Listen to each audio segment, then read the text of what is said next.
Are you looking to purchase a home or a car?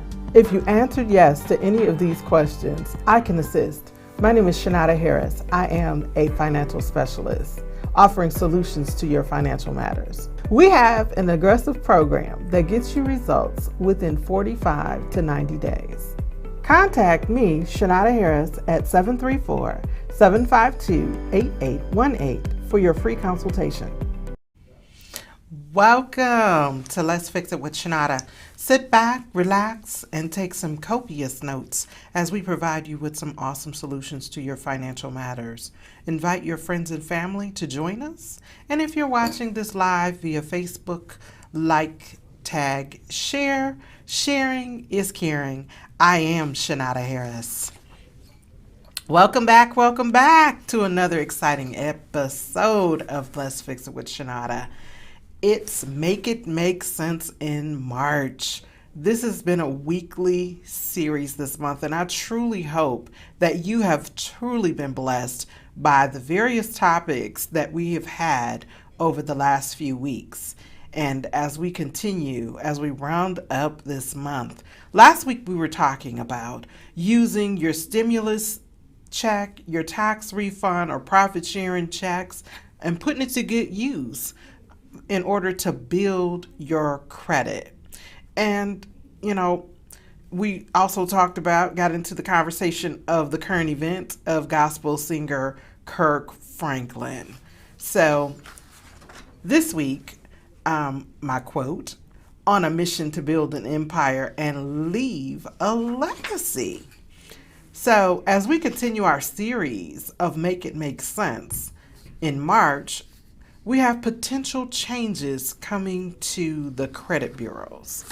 So I need you all to really, really pay close attention because the government is really getting ready to try to get involved more intricately with the credit bureaus.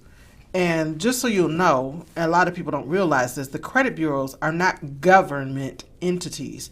They're all three privately owned companies, two of which are not even located here in the United States, okay? So I'm going to go through a whole bunch of different information to bring you up to speed at what is potentially being proposed right now. So the Biden administration has a big target in its sights, or rather three big targets, which is Equifax, TransUnion, and Experian, the three credit bureaus. And if President Biden has his way, he will create a public reporting credit agency called the CRA, Credit Reporting Agency, to compete with the three major credit bureaus and maybe one day replace them all together. This will be a push for credit reporting agencies to become more public as a part of President Biden's job and economic recovery agenda. The president's agenda is inspired by a proposal from Demos, a liberal think tank with offices in New York and Washington, D.C., and it calls for the formation of a new national credit reporting and scoring division inside the Consumer Financial Protection Bureau. So what this simply means is that in the event that they decide to change this, obviously how we get money in terms of loans, be able to purchase homes, cars, and make major purchases as it pertains to credit, all of those elements are going to change. So as we continue, being able to obtain an accurate credit report and score is a critical step in home ownership. And this was something that we discussed last week, the variations of steps and the credit that it takes in order to get into a house or a car. So the Biden plan to build back better by advancing racial equity across the American economy.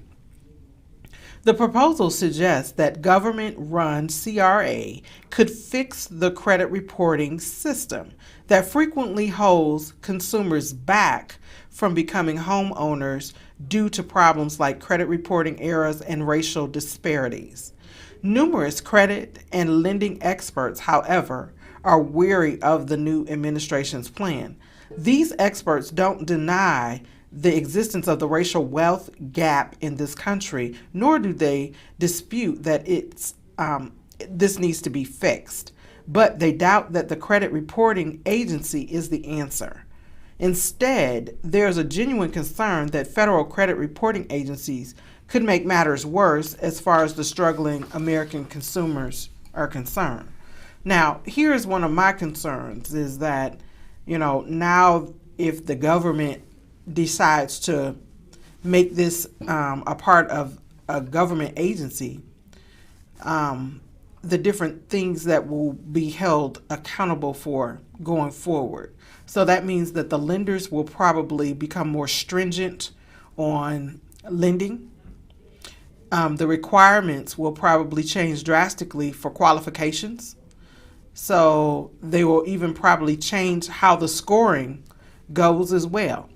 So as we continue this, the problem of racial disparities and credit inaccuracies, the racial disparities in wealth and credit, bad credit can cost you, both in the form of money lost now and opportunities lost for the future.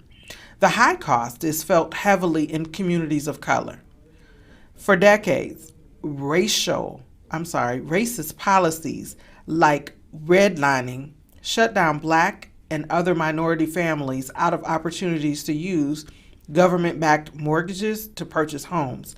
Such policies contributed to the racial wealth gap that still exists in the U.S. today. According to the Federal Reserve, Blacks and Hispanic families hold less than 15% of the wealth of white families on average. So, what this potentially could do is open up the window of opportunity for more people to be able to gain home ownership. However, the qualifications can potentially change. Today, a lack of wealth leaves many families of color without sufficient savings to handle medical emergencies and other financial disasters on their own. They may be more likely to turn to predatory lenders as well. In the end, the factors further expose the credit reports and scores of these consumers to damage, perpetuating a cycle of racial inequity. Amy Traub, an associate director of the policy and research at DeMose, said that although credit scores never formally take race into account, it doesn't mean that their race is neutral. Credit scores draw data from personal borrowing and payment history that is shaped by generations of discriminatory public policies and corporate practices. Many studies indeed show that Blacks and Latino consumers as a group have low credit scores than their white and Asian counterparts. So, a CFPB study from 2015 found that those Blacks and Latino consumer groups are also more likely to have no credit scores at all, known as credit invisible. And that is something that we have spoken about too, is not everybody has a credit score. Sometimes people are credit invisible, which means you don't have an existing credit score. Blacks and Latino borrowers more likely are to be denied than white borrowers are more likely to be charged higher interest rates on everything from home mortgage loans to credit cards to car loans. And to add to this, my take on that is more so a lack of financial literacy and them not knowing what to do or how to gain lower interest rates is why we have that in our communities. Credit inaccuracies. President Biden's job and economic recovery agenda also aims to address the issue of credit reporting inaccuracies. The Biden plan notes that credit errors can stand in the way of Americans who would like to try to obtain a mortgage or purchase a home, which is true. Having errors and inaccuracies on your credit report and not knowing how to remove them can cause you not to be able to get qualified for a mortgage loan or qualified for a low interest rate loan, period. Mistakes on the credit reports are a real issue. So, the FTC, the Federal Trade Commission study on credit report accuracy, found that 1 in 4 consumers had errors on their credit reports, and those errors have the potential to lower the credit scores for those consumers. So let's just say, for instance, if you're looking at your credit report and your name is misspelled, there is an inaccuracy of the address. That is not you. That is not something that you can identify with. Those items can be removed if you never lived at an address that it's reporting. So let's just say your street is an avenue and not a street, and it's spelled out on your credit report as a street and an avenue. Those are inaccuracies. You only can live on one. So those things can be removed, and as well as can potentially drive your score down because you've got all of these inaccuracies on your credit report, right? So that is one reason why we say we remove all inaccuracies, derogatory items that are on your credit report. Your credit report should be applicable to everything that is associated accurately with you. Not only do credit reporting errors occur, they sometimes are difficult to correct. But the Fair Credit Reporting Act gives you the consumer right to dispute any information on a credit report that is incorrect or incomplete. So when a credit bureau receives a dispute and they do an investigation, the matter to delete the account or update to verify that it's accurate. But disputes with the credit bureaus don't always work out in the consumer's favor. A 2015 follow to the FTC original credit report accuracy found that most consumers who previously reported unresolved errors on one of their 3 credit reports believe that at least one piece of disputed information on their report is still inaccurate. So that is why I tell you to monitor your credit report all the time, because things can become inaccurate. Things change on those credit reports constantly. So you want to be able to watch and make sure that all the information that is on that credit report pertains to you and your business. Problems with the Public Credit Reporting Agency proposal. The Biden administration believes that the CRA could advance racial equity by removing the obstacles of homeownership for Blacks, Latinos, and Native families. There's a book, Tribe, the author of Demos, Establish a Public Credit Registry proposal, agrees. Industry experts with experience in the world of credit reporting, credit scoring, or lending points out of several key shortcomings in this proposal.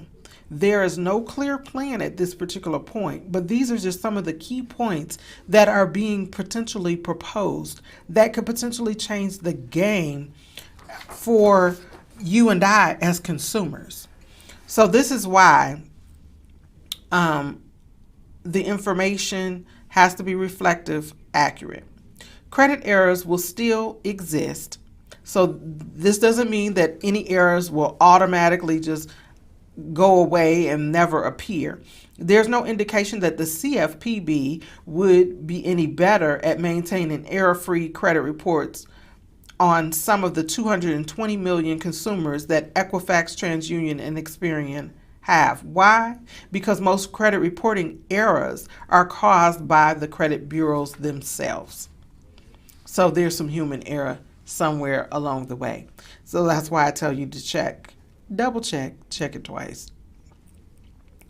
The problem with credit reports really does not have much to do with the credit bureaus.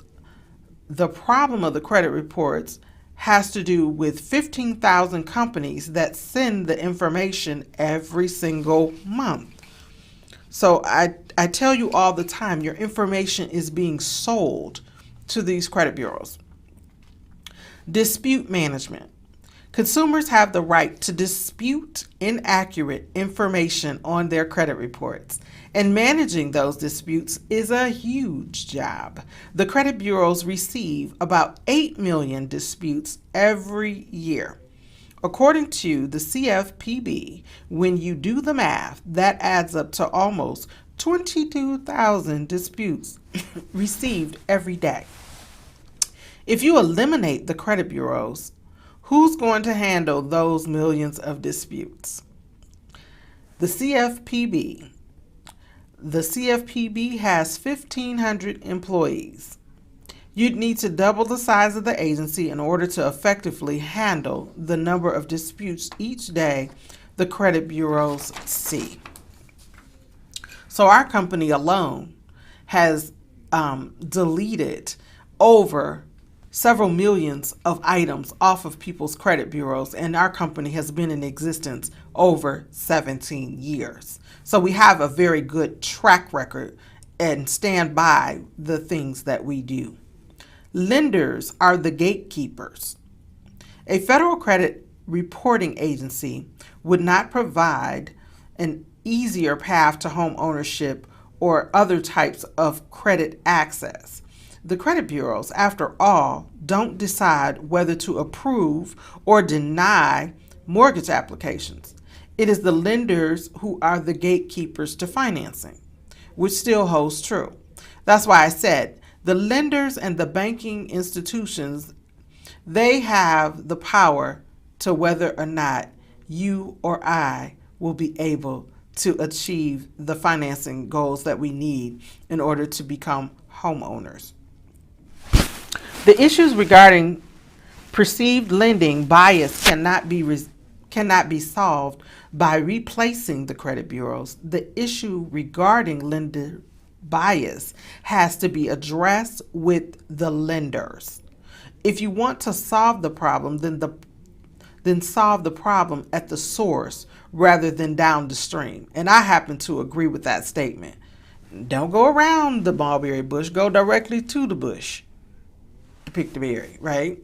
So, new potential problems. Francine Cretin is a president and CEO of Consumer Data Industry Associations, the trade administration representing the consumer reporting industry.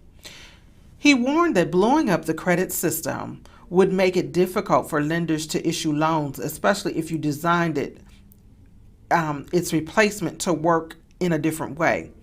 This could potentially hurt people. The public CRA proposal is trying to help. So, to a mortgage lender, a credit score means something. It also helps that the lender understands the risk in their profile.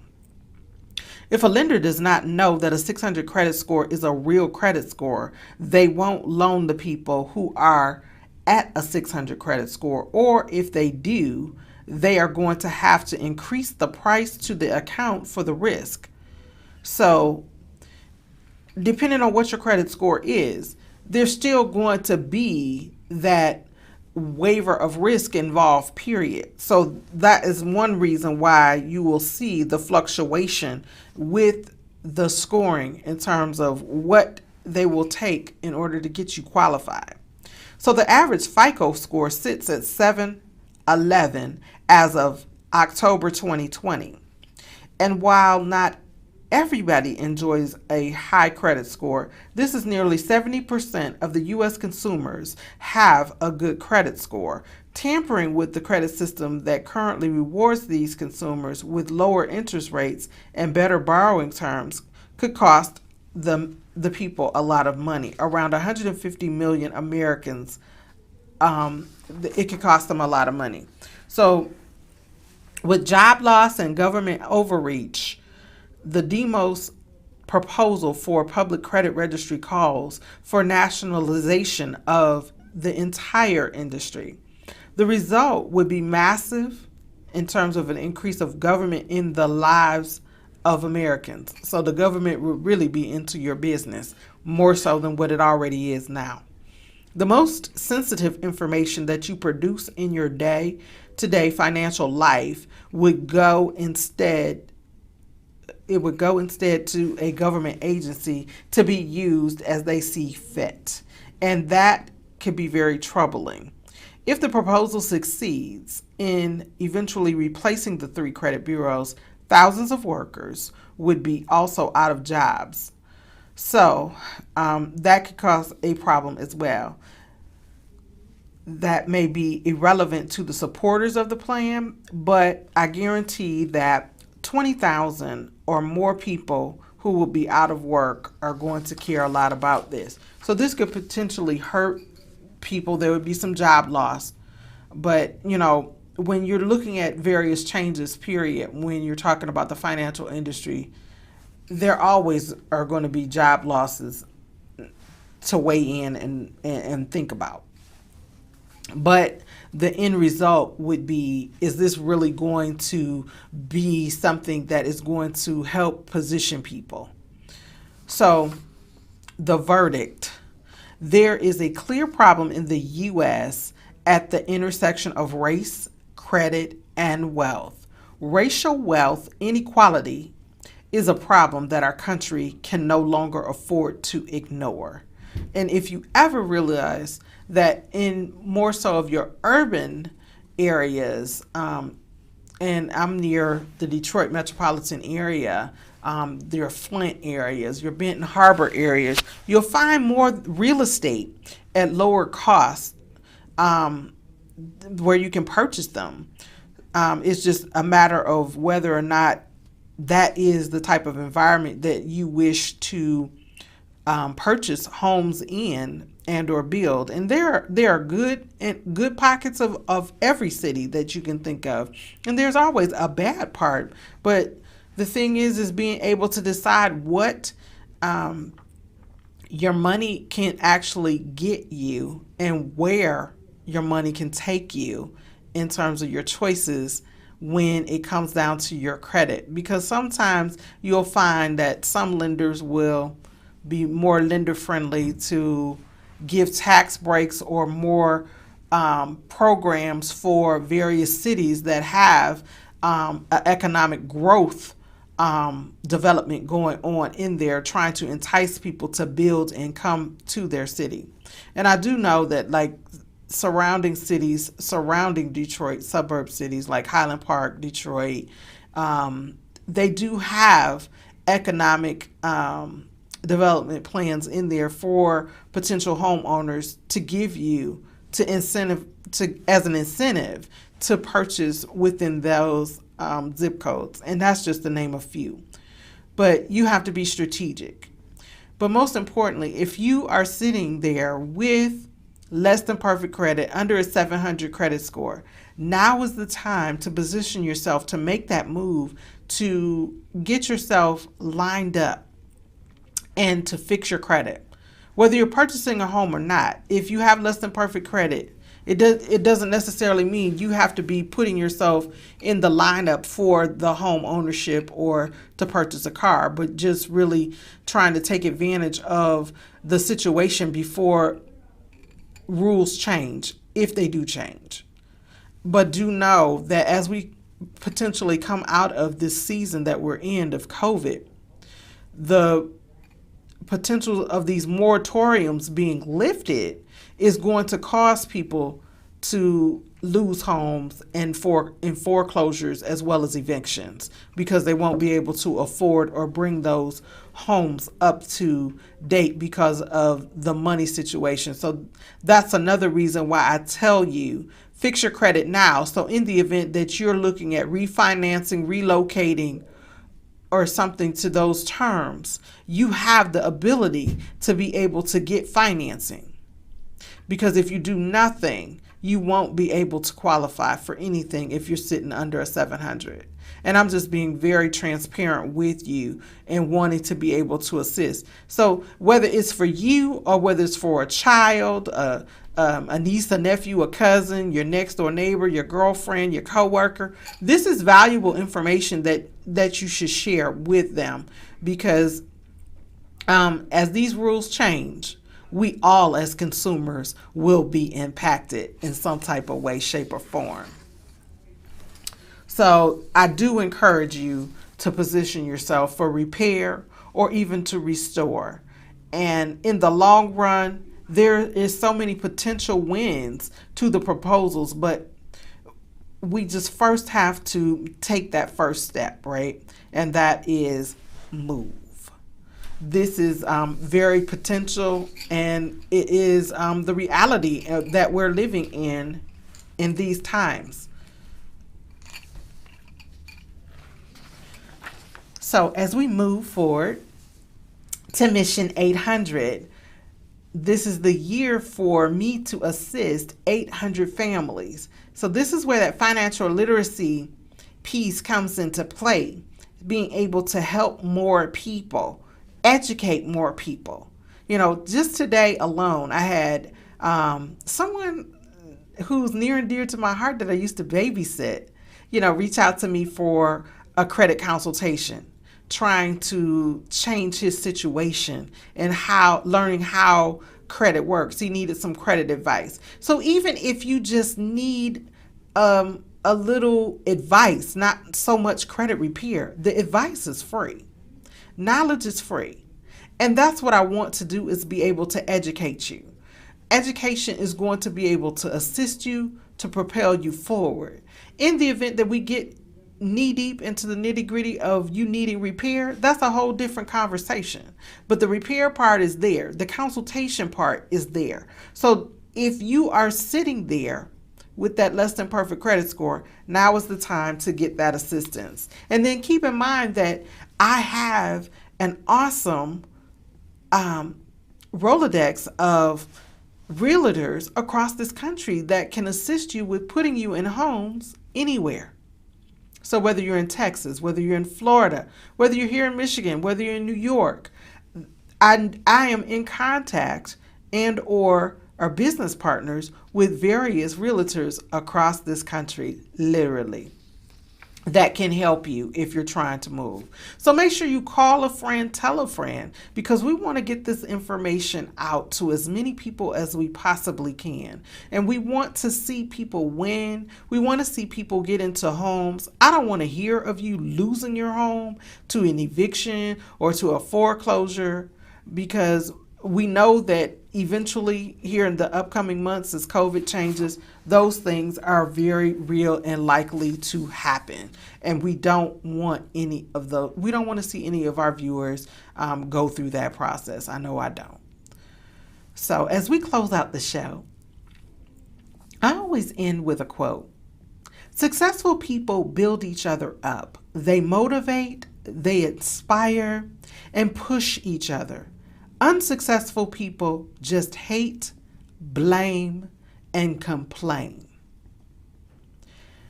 What was meant for you is for you. So just know that in order for you to move forward, we want to be able to help you.